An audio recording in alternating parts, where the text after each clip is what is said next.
नमस्कार दोस्तों, इन्फोटॉस के बहुत ही फ्रेश एपिसोड में आपका स्वागत है। तो चलिए शुरू करते हैं। आज की सबसे पहली अपडेट निकल कर आ रही है होम ग्राउंड ई वेस्ट रिसाइकलिंग कंपनी अटैरो बीवी को लेकर, जहां पर हमारे देश में उनकी जो ई वेस्ट रिसाइकलिंग कैपेसिटी है उसको इंक्रीज करते हुए इस कंपनी के द्वारा डिसाइड किया है कि वो इसके ऊपर 300 करोड़ रुपए की और भी इन्वेस्टमेंट करेंगे, जिनके चलते उनका प्लान है कि वो उनकी जो स्पेसिफिकली लिथियम आयन बैटरी की रिसाइकलिंग कैपेसिटी है उसको 11 गुना और भी इंक्रीज कर देंगे। तो दोस्तों एज ऑफ नाउ हमारे वर्ल्ड में बहुत ही ऐसी कम कंपनीज हैं जो कि ई वेस्ट से जो प्योर मेटल्स हैं उनको एक्सट्रैक्ट करने का काम करती है, और वो भी एक इन्वायरमेंटली फ्रेंडली मैनर में। एंड जो कंपनी है ये उन गिनी चुनी कंपनीज में से एक है जो कि ये काम करती है। एंड नाउ इस बार स्पेसिफिकली इनका जो लिथियम आयन बैटरीज की रिसाइकलिंग कैपेसिटी है उसको इंक्रीज करने के लिए इनके द्वारा ये काम किया जाने वाला है। क्योंकि दोस्तों ये जो कंपनी है इसका कहना है कि आने वाले समय में हमारे देश में जो लिथियम की यूजेज है वो काफी ज्यादा इंक्रीज होगी, जिसके चलते इनकी भी जो लिथियम आयन रिसाइकलिंग कैपेसिटी है वो इसको 11,000 टन पर एनम तक कर देंगे, जो कि करंटली 1,000 टन पर एनम तक की है। एंड इसके ऊपर इनके द्वारा 300 करोड़ की इन्वेस्टमेंट की जाएगी। अगली दोस्तों अपडेट निकल कर आ रही है हमारे देश में सेटअप किए जाने वाले और भी सोलर प्लांट्स को लेकर, जहां पर दोस्तों गवर्नमेंट ओन सतलुज जल विद्युत निगम लिमिटेड एंड साथ साथ में जो दामोदर वैली कॉर्पोरेशन है इन्होंने एक एमओयू साइन कर लिया है, जिसके अंतर्गत ये हमारे देश में रेन्यूएबल एनर्जी प्रोजेक्ट्स जिसमें स्पेसिफिकली फ्लोटिंग सोलर होंगे उनको डेवलप करेंगे। एंड इनके थ्रू इनका प्लान है कि वो उनकी जो रेन्यूएबल एनर्जी कैपेसिटी है उसको 2000 मेगावाट तक और भी ज्यादा इंक्रीज करेंगे। दोस्तों जैसा कि आप जानते हैं कि जो फ्लोटिंग सोलर होते हैं वो एक इस तरह का कंसेप्ट होता है जो कि लैंड बेस्ड जो सोलर होते हैं उससे कम कॉस्टली होता है। एंड साथ साथ में इसके लिए लैंड की भी रिक्वायरमेंट नहीं होती है, जो कि किसी भी प्रोजेक्ट के लिए काफी बड़ी प्रॉब्लम मानी जाती है। और वहीं इनको सेटअप करने के लिए जो कॉस्ट होती है वो भी काफी कम होती है। एंड नाउ इस एमओयू के अकॉर्डिंग जो दोनों कंपनीज हैं ये मिलकर इनके जो कमांड एरियाज है वहां पर ऐसी वाटर बॉडीज को आइडेंटिफाई करेंगे जहां पर इन फ्लोटिंग सोलर्स को डेवलप किया जा सके। और वहीं इनका प्लान है कि ये अराउंड 2000 मेगावाट के न्यू फ्लोटिंग सोलर्स को उनके कमांड एरियाज के अंतर्गत डेवलप करेंगे।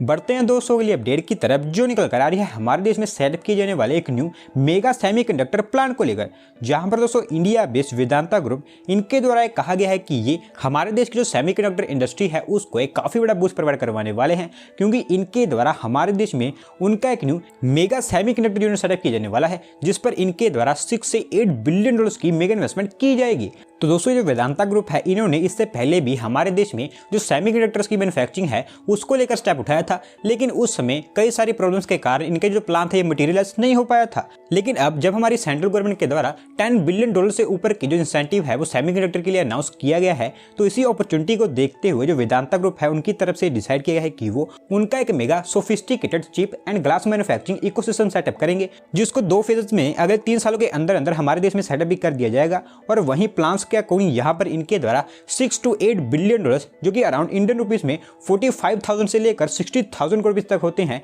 इसकी इन्वेस्टमेंट की जाएगी। और वैसे दोस्तों आपको ये भी बता दूं कि जो प्लान है इस बार इसके सक्सेसफुल होने के चांसेस बहुत ज्यादा है, क्योंकि करंटली इनके जो प्लान है ये फाइनल स्टेजेस में पहुंच चुका है। और साथ साथ में इनकी कई सारी स्टेट गवर्नमेंट्स के साथ में इस प्लान को सेटअप करने के लिए जो डिस्कशंस है वो भी फाइनल स्टेजेस में है, जहां पर इनका जो सेमीकंडक्टर प्लांट होगा इसको अराउंड 250 से लेकर 400 एकड़ के एरिया में सेटअप किया जाएगा। और इनके चांसेस इसलिए भी बढ़ जाते हैं क्योंकि करंटली इनकी जो ग्लास मैन्युफैक्चरिंग होगी उसके लिए इन्होंने एक कंपनी को एक्वायर कर रखा है जो कि स्पेसिफिकली ग्लासेस की ही मैन्युफैक्चरिंग करती है। और वहीं चिप्स की मैन्युफैक्चरिंग के लिए currently TSMC, Foxconn, LG, Samsung, Japanese sharp, इस तरह की जो कंपनीज है उनके साथ में बातचीत कर रहे हैं। एंड 2023 या फिर 2024 के स्टार्टिंग में ही इनके जो सेमीकंडक्टर मैन्युफैक्चरिंग प्लांट होगा ये हमारे देश में फुल फ्लैज मोड में ऑपरेशन करता होगा। अगली दोस्तों अपडेट निकल कर आ रही है आगरा मेट्रो प्रोजेक्ट को लेकर, जहां पर दोस्तों आगरा मेट्रो प्रोजेक्ट का जो कंस्ट्रक्शन वर्क है उसको एक काफी बड़ा बूस्ट प्रोवाइड करवाते हुए यूरोपियन इन्वेस्टमेंट बैंक के द्वारा आगरा मेट्रो के लिए 250 मिलियन यूरो का एक लोन अप्रूव कर दिया गया है। एंड साथ साथ में इसका जो फाइनेंस कॉन्ट्रैक्ट है वो भी साइन हो गया है। सो बेसिकली दोस्तों यूपी स्टेट में एज ऑफ नाउ बहुत सारे मेट्रो प्रोजेक्ट्स अंडर कंस्ट्रक्शन है, जिसमें से आगरा मेट्रो प्रोजेक्ट भी एक है। एंड लास्ट ईयर इसका जो कंस्ट्रक्शन है वो स्टार्ट हो पाया है, क्योंकि उस समय जो यूरोपियन इन्वेस्टमेंट बैंक था उनके द्वारा कहा गया था कि वो आगरा मेट्रो प्रोजेक्ट के लिए 450 मिलियन उसका जो लोन है उसको अप्रूव करेंगे। एंड नाउ उसी कॉन्ट्रैक्ट के चलते इसकी जो फर्स्ट ट्रांच है उसको रिलीज कर दिया गया है, जो कि अराउंड 250 मिलियन यूरोस की है। एंड नाउ इस फंडिंग के चलते अब हम कह सकते हैं कि जो आगरा मेट्रो प्रोजेक्ट है जिसको Uttar Pradesh metro rail corporation limited के द्वारा बनाया जा रहा है, इसका काम और भी तेज हो जाएगा। अगली दोस्तों अपडेट निकल कर आ रही है हमारी ministry of road transport and highways को लेकर, जहां पर दोस्तों यूपी स्टेट को हमारे देश की जो इंफ्रास्ट्रक्चर डेवलपमेंट है उसकी फर्स्ट लेन में लाने के लिए एंड अल्टरनेटिवली यूपी स्टेट के इकोनॉमिक ग्रोथ के लिए हमारे minister of road transport and highways mister Nitin Gadkari ji के द्वारा कहा गया है कि वो अगले 5 सालों के अंदर अंदर यूपी में जो रोड्स हैं उनको यूएसए की तरह बना देंगे एंड इसके लिए यूपी स्टेट में 5 लाख करोड़ रुपए की इन्वेस्टमेंट का प्लान बनाया गया है। तो दोस्तों जैसा कि आप जानते हैं कि जो यूपी स्टेट है उसका इकोनॉमिक पोटेंशियल काफी ज्यादा है और अगर यहाँ पर पॉलिटिक्स से काफी बड़ी प्रॉब्लम ना होती तो आज यूपी स्टेट जिस जगह पर स्टैंड करता है ये उससे काफी ज्यादा आगे हो सकता था। एंड नाउ दोस्तों जैसे जैसे यहाँ पर जो पॉलिटिक्स से रिलेटेड प्रॉब्लम्स है वो कम होती चली जा रही हैं, वैसे वैसे जो स्टेट है ये उसका जो इकोनॉमिक ग्रोथ है उसको दिखाता चला जा रहा है। और इनफैक्ट कल जो गुड गवर्नेंस इंडेक्स 2021 रिलीज किया गया है उसमें यूपी स्टेट कई सारे सेक्टर्स में टॉप परफॉर्मर निकल कर आया है, जिसके चलते आप कह सकते हैं कि यूपी स्टेट का जो इंफ्रास्ट्रक्चर एंड साथ साथ में जो इकोनॉमिक लुक है वो बेहतर होने लगा है। एंड नाउ इसको और भी बेहतर बनाने के लिए नितिन गडकरी के द्वारा कहा गया है कि यूपी स्टेट में स्पेसिफिकली रोड्स के लिए जिनको यूएसए की तरह बनाया जाएगा उसके लिए 5 लाख करोड़ रुपए तक का जो प्लान है उसको तैयार किया जा रहा है, जो कि अगले 5 सालों के अंदर अंदर यूपी में लागू भी कर दिया जाएगा। अगली दोस्तों अपडेट निकल कर आ रही है मुंबई पुणे हाईवे पर स्टार्ट किए गए एक न्यू यूनिक इनिशिएटिव को लेकर, जहां पर दोस्तों महाराष्ट्र से road development corporation and save life foundation जो कि एक दिल्ली बेस्ड एनजीओ है, इन दोनों ने मिलकर इस हाईवे पर टैक्टिकल अर्बनिज्म ट्रायल को स्टार्ट कर दिया है, क्योंकि इनका कहना है कि इन्होंने इस हाईवे पर जो कारला फटा एरिया है वहां पर एक न्यू जो इंटरसेक्शन है उसको ट्रांसफॉर्म कर दिया है। तो दोस्तों सबसे पहले मैं आपको क्लियर करूं तो जो दोनों की दोनों ऑर्गेनाइजेशन से काम करती गया है, तो एज ऑफ नाउ हमारे देश में जो हाईवेज हैं वहां पर कई सारे ऐसे डार्क स्पॉट्स होते हैं जिनको आइडेंटिफाई किया जाता है, जिनको as a accident prone zone माना जाता है एंड मेनली जो डार्क स्पॉट्स होते हैं ये हाईवे इंटरसेक्शंस पर होते हैं। एंड नाउ इसी के चलते जो एमएसआरडीसी एंड साथ साथ में जो फाउंडेशन है इन्होंने एक यूनिक इनिशिएटिव अडॉप्ट किया है, जिसके अंतर्गत जो दोनों की दोनों ऑर्गेनाइजेशन है दोनों मिलकर इस तरह के जो इंटरसेक्शंस है वहां पर कई तरह की हाईली विजिबिलिटी वाली paintings, soft barricading, alerts, signage इस तरह की थिंग्स को ड्रा करते हैं, जिसके चलते आप कह सकते हैं कि जो ड्राइवर्स हैं या फिर जो ट्रैवलर्स हैं जो कि इस रोड पर ट्रैवल करेंगे उनको पहले ही पता चल जाएगा कि आगे इंटरसेक्शन है, जिसके चलते अकॉर्डिंगली वो उनकी स्पीड को स्लो भी कर सकते हैं एंड साथ साथ में सेफली ड्राइव भी कर सकते हैं। और एज ऑफ नाउ दोस्तों ये फर्स्ट टाइम है कि मुंबई पुणे हाईवे पर इस तरह की जो पेंटिंग्स हैं उनको बनाया गया है और अब ये पूरी तरह से बनकर तैयार भी हो चुकी है और अगले 6 से 8 हफ्ते तक इसका जो ट्रायल है उसको लिया जाएगा, जो कि अभी स्टार्ट हुआ है। और इसी के बेसिस पर अगर ये सक्सेसफुल रहता है तो इस काम को हमारी जो ministry of road transport and highways है उनके साथ में मिलकर पैन इंडिया लेवल पर लॉन्च किया जाएगा।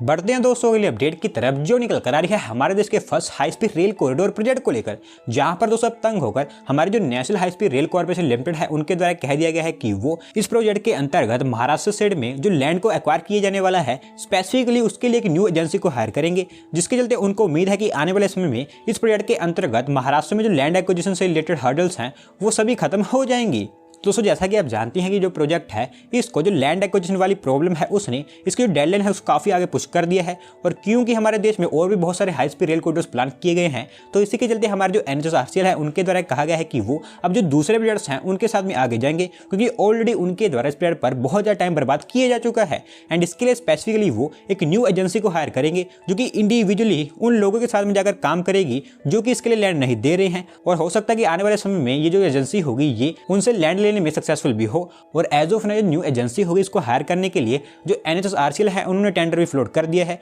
और जल्दी इसको एक्वायर करके इनका जो काम है वो भी स्टार्ट कर दिया जाएगा।